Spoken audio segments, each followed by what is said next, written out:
Serial तुम से तुम तक में एक जबरदस्त तूफान आ चुका है। रिश्ते, राज और गुस्सा सब कुछ आपस में टकरा रहा है और ऐसा लग रहा है जैसे सब कुछ बिखर जाएगा। आइए देखते हैं कि कहानी किस खतरनाक मोड़ पर आ पहुंची है। तो अब सवाल सबके जहनों में यही है, क्या एक मामूली सी वीडियो क्लिप इनो और आर्या को हमेशा के लिए जुदा कर देगी? क्या उनकी मोहब्बत इस तूफान का मुकाबला कर पाएगी? सारा मसला, सारा बहरान शुरू होता है एक फोन से। एक ऐसा राज जो पूरे के पूरे खानदान को हिला कर रख देगा। अब जरा सोचिए कि पुष्पा जी की क्या हालत हुई होगी जब उनके हाथ में शर्मा जी का फोन आता है और वो उसमें देखती क्या है? अन्नू और आर्या की वीडियो। बस उसी एक पल में ना सारी कड़ियां जुड़ जाती हैं। उन्हें फौरन समझ आ जाता है कि शर्मा जी को हार्ट अटैक आखिर आया क्यों था। उनके सामने ये खौफनाक सच खुल जाता है कि इसी रिश्ते ने उनके शौहर को इस हाल तक पहुंचाया है। और बस इस सच के सामने आते ही घर में जैसे क़यामत आ जाती है। गुस्सा, इल्ज़ामात, इसका एक ऐसा तूफान उठता है कि दो अलग अलग महाज खुल जाते हैं और दोनों ही बेइंतहा शदीद। एक ही वक्त में दो जगह जंग छिड़ जाती हैं। एक तरफ पुष्पा जी हैं जिनका सारा का सारा गुस्सा अन्नू पर निकलता है और वो उसे एक जोरदार थप्पड़ लगा देती हैं। और फिर दूसरी तरफ जब आर्या को पता चलता है कि इस पूरी साजिश के पीछे मीरा का हाथ है, तो बस उसका गुस्सा तो 7वें आसमान पर पहुंच जाता है। लेकिन मामला सिर्फ एक थप्पड़ पर ख़त्म नहीं होता।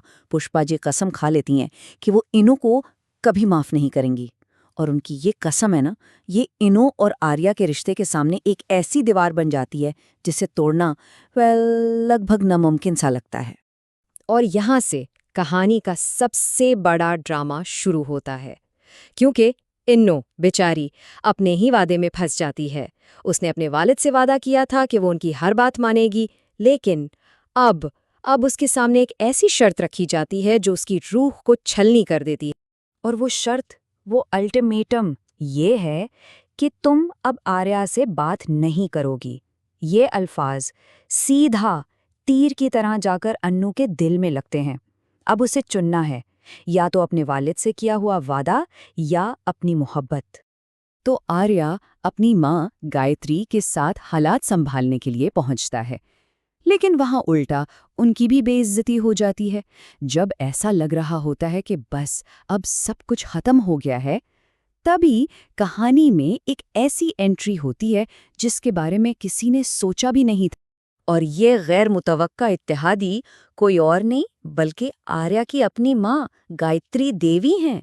वो शर्मा जी और पुष्पा जी के सामने बिल्कुल डटकर खड़ी हो जाती हैं और उन्हें समझाती हैं कि इनु और आर्या का जो रिश्ता है वो कितना पाक और कितना सच्चा है। कहते हैं ना, अल्फाज में बड़ी ताकत होती है, और यहाँ बिल्कुल वैसा ही होता है। गायत्री की बातों का शर्मा जी के दिल पर इतना गहरा असर होता है कि उनका गुस्सा वो ठंडा पड़ने लगता है और वो मजबूर हो जाते हैं अपने ही फैसले पर दोबारा सोचने के लिए। घर का तूफान तो खैर जैसे तैसे थम जाता है, लेकिन असली ड्रामा तो अभी बाकी है, क्योंकि अब कहानी एक नया और बहुत खूबसूरत मोड़ लेने वाली है और सीधा हमें ले जा रही है कश्मीर, जहाँ खतरा भी बढ़ेगा और मोहब्बत भी। तो कश्मीर में आखिर होने क्या वाला है? देखिए, इनु और आर्या तो वहाँ होंगे ही, लेकिन उनके पीछे पीछे कौन आ रहा है? उनके सबसे बड़े दुश्मन मीरा और झंडे। और सब जानते हैं, जहाँ मीरा हो वहाँ हंगामा ना हो, ये तो हो ही नहीं सकता। लेकिन इन तमाम खतरों के बीच एक रोमानवी लम्हा भी आएगा, जब आर्या एक बार फिर इनु को प्रपोज करेगा। तो आखिरी सवाल वही है, कश्मीर की उन हसीन वादियों में जीत किसकी होगी, मोहब्बत की या नफरत की? क्या अन्नो और आर्या की मोहब्बत मीरा और झंडे की साजिशों पर भारी पड़ेगी? इसका जवाब वो तो अब आने वाला वक्त ही बताएगा।